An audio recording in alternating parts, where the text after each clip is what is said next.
brands are partnering with the wrong influencers to be affiliates, because some influencers make awesome content and they're great for UGC and getting content used to paid, and maybe they get a lot of views, but not every influencer is good at driving sales. It's actually a very specific type of influencer that has an audience that is accustomed to buying products from them. And those are the ones that you need to find. Welcome to the DTC Insider podcast, where online business owners come to find actionable tips and tactics to grow their businesses. Now, here's your host, Brian Roisentul.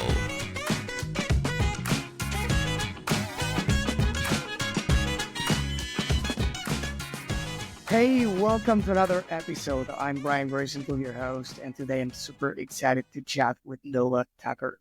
He's the founder of Social Snowball. Before founding this company, he was on the brand side, navigating the frustrations of building influencer and affiliate marketing programs with the limited tools available at the time. These challenges inspired him to create Social Snowball, a platform that simplifies affiliate marketing for e-commerce brands, enabling them to scale their stores with innovative affiliate strategies. Hey Noah, thanks for being on the show. Thank you for having me. That was an awesome intro. Yeah, my pleasure. So why don't we start with the basics, some of the definitions, what's an affiliate first? An affiliate is really, affiliate can be a lot of different things, but the way I like to define the word affiliate is really like a partnership structure. It's essentially just the concept of paying someone a commission when they drive whatever desired conversion event would be. So for e-commerce, that's usually a purchase. This is a great compensation structure, the affiliate model, because you're only paying someone if they are driving you revenue. So it's essentially risk-free for the brand. But an affiliate, could be an influencer on Instagram. It could be a publisher, media outlet. It could be lots of different things. But the way that, we define the word affiliate is really how are you compensating them for the partnership? Okay. And the last definition probably for now, it's what's an affiliate program? It's essentially a group of these partners that are all working with your brand under a similar commission structure. So maybe you have, let's say, 500 Instagram influencers, and they found your program through your social media or through a link in your website, and they applied and you accepted them, and now they're all out there, creating content for you. And every time they drive a purchase, they're getting a commission, whether that's a percentage of the sale or a fixed dollar amount per referral. You have essentially a community of partners that are all working with you under this affiliate compensation structure that we just defined. Great. Now that's clear. And thank you, by the way. And everyone in the audience knows what an affiliate is and what an affiliate program is. I would love to talk about the evolution of the affiliate marketing, especially in 2025, because we are in 2025 already. So how do you see the role of affiliate marketing evolving as e-commerce continues to grow and innovate, especially with everything going on with, social commerce? We're going to talk in a minute about TikTok Shop, but regardless of that, what do you say about that?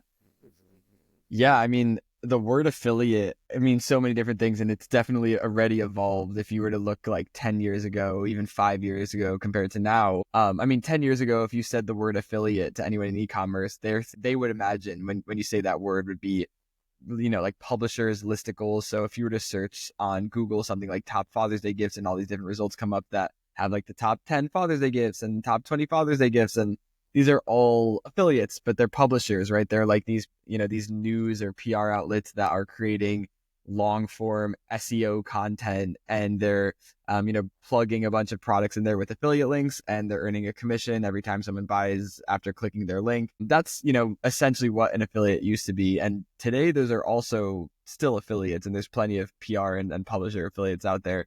But there's also a new type of affiliate that brands are partnering with. And I call these like the modern affiliate, and under that umbrella would be like creators, ambassadors, social media influencers. And those are also great affiliates. And that's kind of newer, because it's not that creator partnerships and influencers are newer, because those have been around forever, right? But what's new is treating them as affiliates and giving them affiliate links and paying them a commission.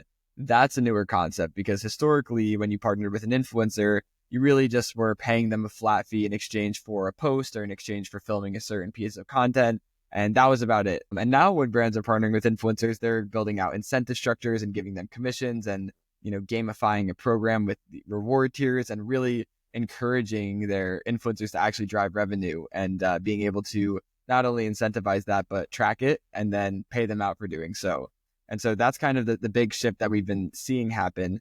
Looking through, into 2025 and beyond, that trend is only continuing, right? There's TikTok Shop, which obviously there's a lot to unpack there. There's YouTube Shopping now. Both of these platforms are all affiliate. Meta has something similar that they're releasing as well. That's the ability to partner with creators in the affiliate model. So I see that social commerce and conversions happening either on social platforms or more directly embedded into social platforms rather than just like a third-party link is a trend that's definitely going to continue because TikTok Shop proved it can work, and now every other platform is going to do the same.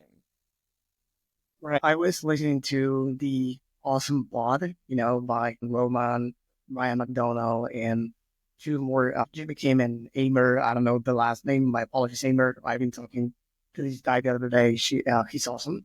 So basically what Jimmy Kim was saying during one of the episodes is that people are buying without living their experience. So yeah, he envisions probably, let's say in the near future, a situation in which you're, for example, watching your favorite TV show on Netflix and you can buy whatever is on the screen, like, I don't know, a t-shirt the actor is using or whatever, without living that experience, right? Yeah. You could probably feel old in the near future to go to the website and buy something, like get your phone, go to the website, get the stuff, when you can actually, I don't know how that will work, but buy that, while you're watching TV. So it makes sense what you're saying about, affiliates. Now they are on social media. Now these influencers are now affiliates. And that's because in part, users don't want to live the experience, in this case, using social media at the time, right?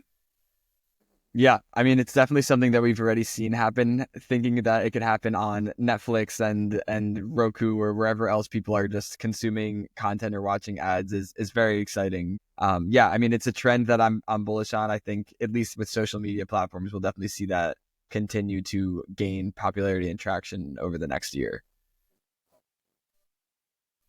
What about the Meta affiliates, sir? Because I saw something the other day. I didn't know it existed, but it exists at least in the UK. I'm not sure about in the US. Do you have any idea on that? I just saw something recently as well. It's super new and I don't know enough about it to really give any insights, but it looks like from the outside at least that there is some sort of way for creators to tag products in the content they're creating, similar to TikTok Shop. And the shop, and again, I couldn't tell, and maybe by the time this episode airs, it'll be more clear, but it looks like the transaction may be happening on the Instagram platform or may not. Like it wasn't super clear. I think if it's not, then it's nothing super innovative, and Right. Meta shops have been around for a while and it's nothing crazy. If the conversion is happening on Instagram, that's a whole big level up to what their previous Meta shops were. And so we'll see. Like, again, I literally just found out about it recently and it's super new. So we'll see if they actually are competing with TikTok Shop with this new product or if it's just like a slight upgrade to what they had historically. I think we're seeing the trend, right? YouTube Shop, TikTok Shop, and now I think they will go for it. Why not? I mean, Meta, right? Yeah. So I think that there's rights whether, TikTok goes away or not, because we are recording this in mid-January and we don't have a clue. So Yeah. if you're listening to this right now, you in the future, we are not, right? You probably by Yeah. now, we all know. But since the recording, we don't.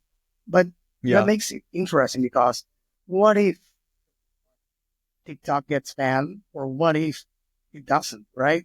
Yeah. Social commerce is here to stay. At least that's what I think, right? But Yes. what do you think will happen, and what do you think that are the ups and downs if one thing or the other happens for TikTok?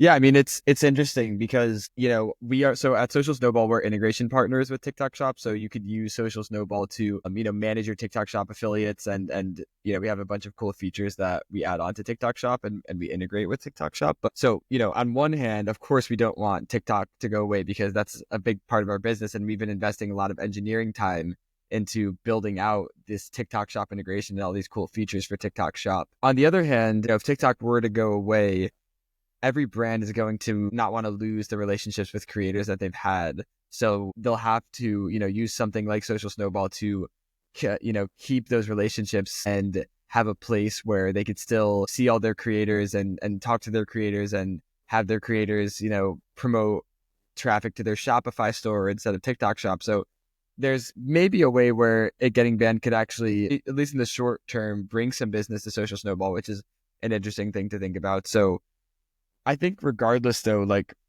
what I've really learned from this whole TikTok ban is that it's so important for brands to own the relationships that they have with creators instead of just relying on platforms like TikTok. Because if you build an affiliate program on TikTok Shop and it's just on TikTok Shop and you don't have that program backed up to something like Social Snowball, or you're also, managing the relationships in Social Snowball, it could just go away.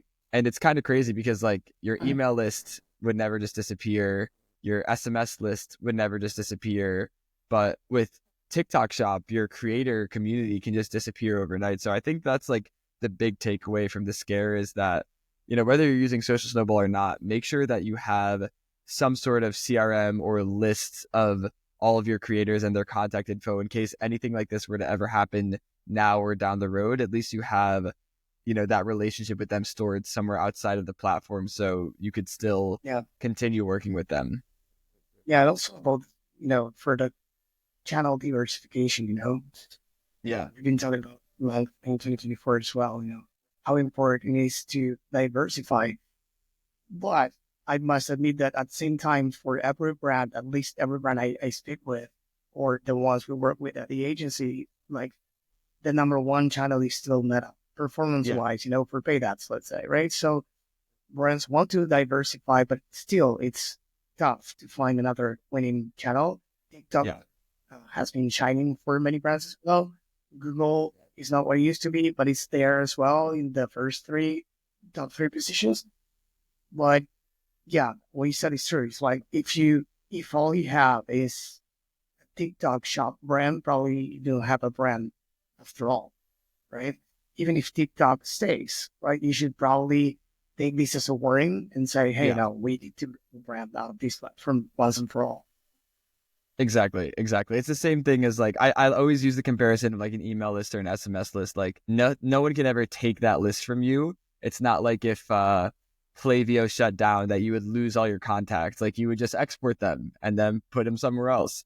And that's the same way it should be with your creator relationships. Like that's a relationship that you need to own. And I think this was the wake up call that brands needed to really make sure that they are taking those relationships onto something like Social Snowball, rather than just having it fully on TikTok and at risk of getting, deleted at any point.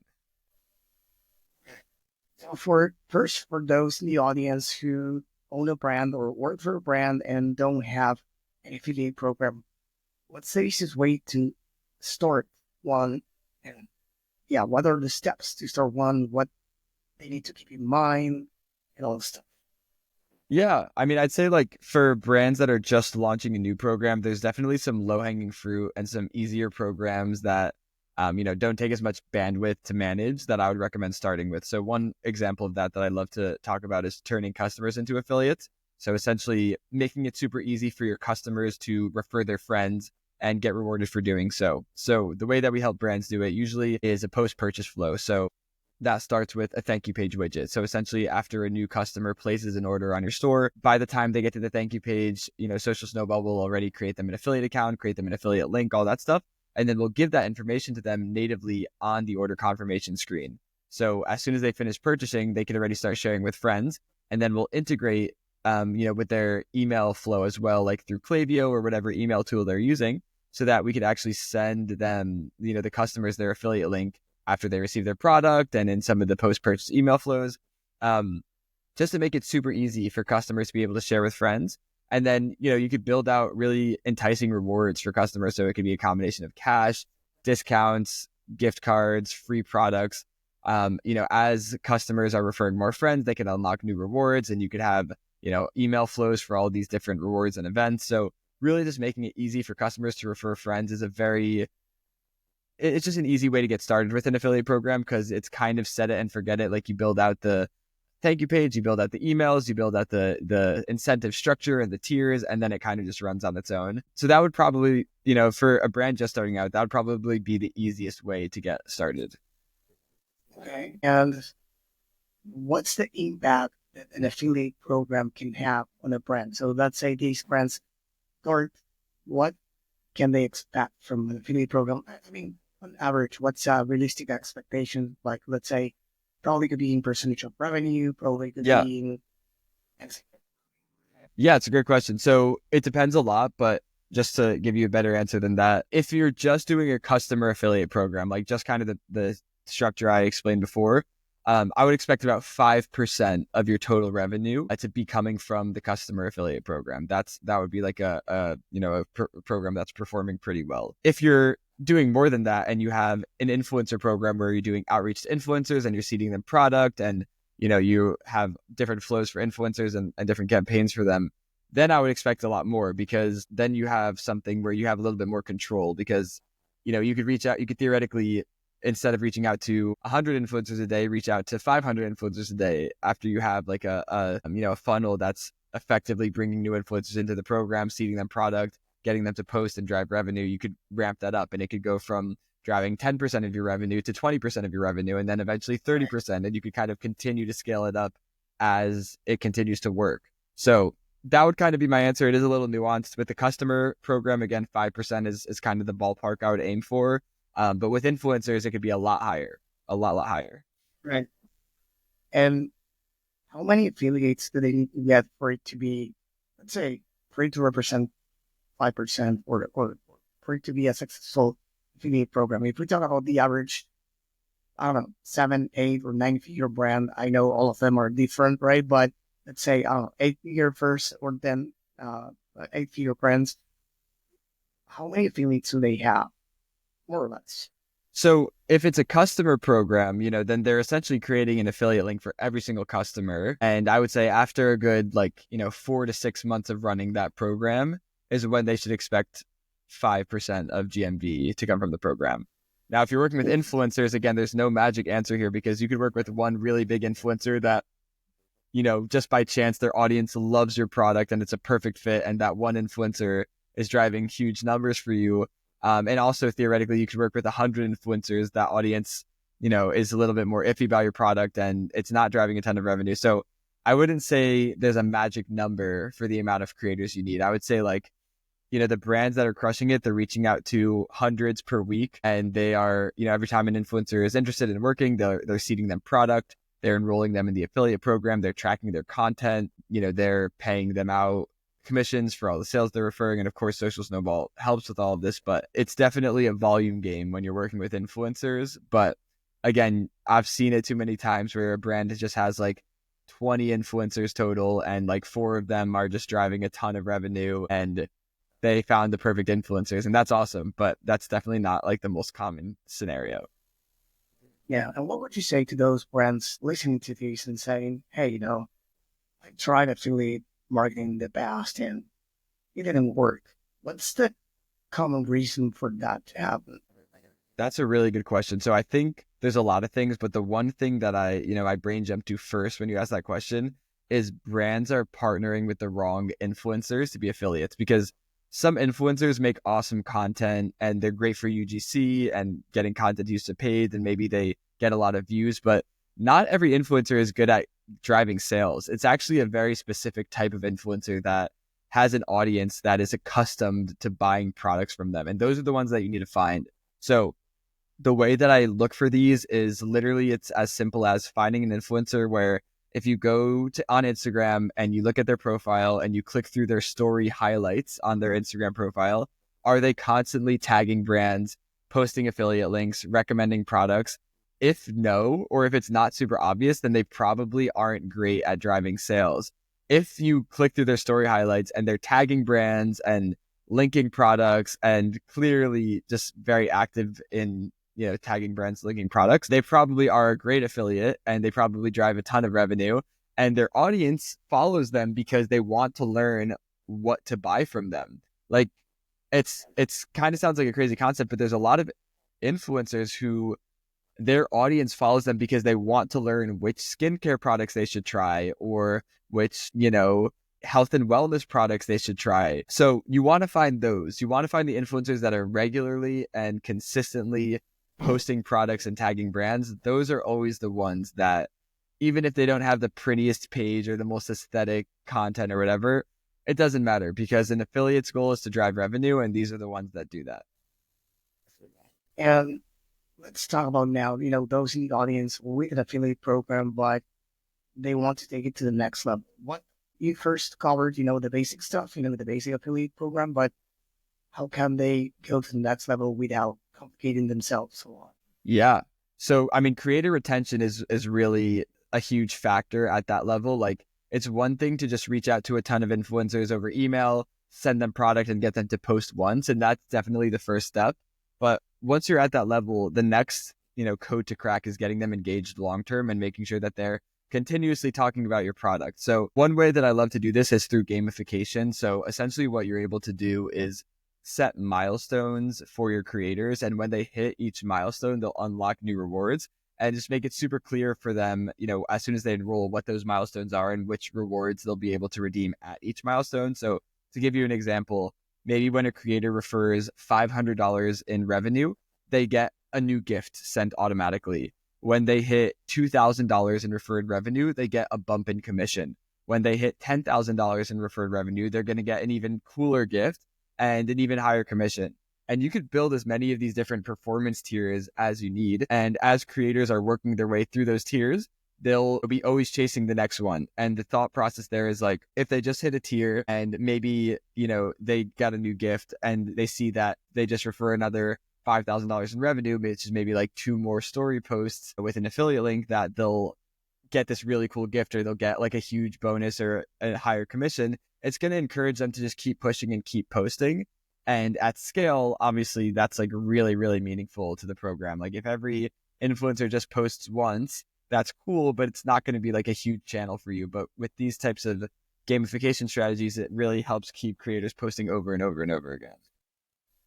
Yeah, everything's about keeping them engaged, with affiliates or with anything else in life. If you don't keep the other party interested in what you're offering them, probably they will leave. So it's not a one-off, like you have an affiliate and they will be there forever. It's as every other relationship in life, you need to keep nurturing them and keep giving them good reasons to come back, right?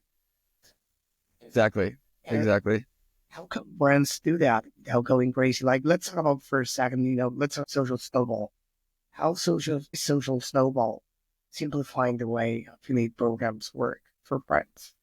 Yeah, our software kind of has the tools you need for everything, right? Everything from, helping you find creators to gifting them product to, building out these incentive structures with commissions and free products and tiers, setting the milestones of when they'll unlock new gifts and setting the gifts and rewards that they'll unlock at the new milestones, tracking all the sales, sending the payments. Everything is basically a tool that we have in Social Snowball. Obviously, depending on the program you're running, you need someone to be in the software managing it. But, the basics of it are all covered there, like all of the automations and the workflows and tools that you need to build out a program like this. That's exactly what our business does.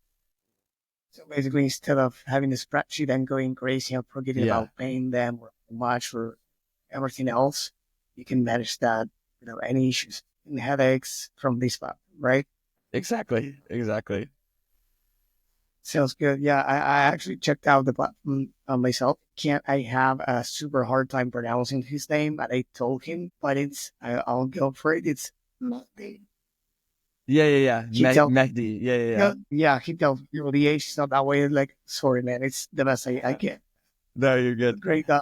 She keeps showing me around, so it's super simple to use. So yeah, it makes a lot of sense. So one of the last questions I got for you is about the common mistakes brands make when trying to build an affiliate program, because everything else in life, regardless of the tools, you need to put in, effort. You need to be committed as a company to go for it, right? And some people probably give up too early or don't do the right things.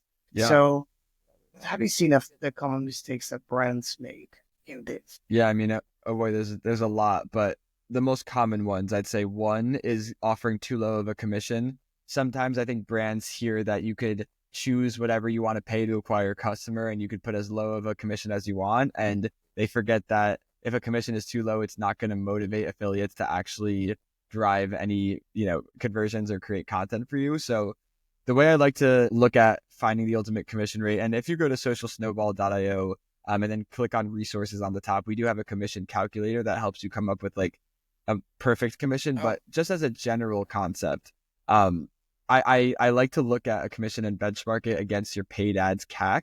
So whatever you're paying to acquire a customer on Meta, let's say, or let's say not even what you're currently paying, but what your target would be. So let's say your average CAC on Meta is $40, but you want it to be more like 30, then start with $30 as your commission. I think too many brands will start with like $5 or like 5% or something that's just not super exciting. And it just doesn't get affiliates engaged enough. So that would be one issue or one, mistake that I would say brands make. Another is just like email and automated communication really goes a long way with these programs. Like when a new affiliate enrolls in the program or a new customer, is enrolling post-purchase or however they're joining, you want to make sure you're sending them emails explaining how the program works, explaining how the incentive structure works. Are there tiers? Make sure you explain those tiers, maybe showcase some examples of affiliates who have done really well in the past, like some case studies, and highlight what they've done. And even just sending strategic reminders like, we have a sale coming up, maybe we're going to give you a boost in commission. The more communication you're sending to the affiliates in your program, the more engagement you can expect out of them. Obviously, you could overdo it, but within reason, the more that you send to them, the merrier. So that's another mistake I see brands making, is just after an affiliate's in the program, they kind of just stop communicating to them. And that's definitely an easy way to have them lose interest. Makes a lot of sense. So I really enjoyed the conversation. Thank you for coming on the podcast and sharing your knowledge with the audience about affiliates, because many times, here in the podcast, we discuss mainly, paid ads, marketing, retention, acquisition, but we don't probably talk much about affiliates. So I thought to might come on the podcast to explain to the audience how they can build one if they don't have that set up, or how they can improve their current program and avoid certain mistakes. So before you go, I wanted to ask you one thing. This is like the gratitude question that I like to call it that way. I don't know why, but do you have any person you can think of right now that you like to give a shout out because they help you in your career, your life, former boss, mentor, anyone that you can think about? Yeah. I mean, there's so many people that have helped in some way. I guess as far as like a mentor, there's this one guy that, I mean, he's definitely not a mentor, but he's someone that helped me a lot in building this company through his podcast. His name is Rob Walling, and his podcast is called Startups for the Rest of Us. And as a first-time software founder, like I had no idea what I was doing when I was starting Social Snowball. Like it was a total disaster and I was just learning a lot. And when I found his podcast, it was really the first resource that made total sense to me. Everything that he was talking about resonated with me, and I learned a lot really quick. And I honestly think it contributed a lot to our success and our growth, especially in those early days. So as far as mentor, like, he's not an official mentor, but his guidance has definitely helped me a considerable amount. That's amazing. What's the name of her podcast again? It's called Startups for the Rest of Us. Oh, Startups. Amazing. I'll check it out, definitely. Yeah. So again, it was a pleasure to have you here on the podcast. And before you go, please tell the audience where they can go to learn more about you and some of those stuff. Yeah, I mean, if you ever want to chat to me about affiliate stuff or influencer stuff, like I'd love to. So you could hit me up on LinkedIn if you search Noah Tucker. My Twitter is Noah Tuck, which is spelled Noatuck. Or if you want to check out Social Snowball, you can just go to socialsnowball.io, book a meeting with our team, or just try the Shopify app. So yeah, those would be the best ways. Amazing. So if you're listening to this or watching, why not? Unless you are already there, if you go to the DTCinsider.com and click on the episode, you will find all the show notes, including on the podcast he mentioned and his social handles, and of course, Social Snowball link. Thank you, Noah, again for coming to the podcast. Thank you. This episode was brought to you by BSR Digital. We help DTC brands grow through paid ads and email marketing campaigns.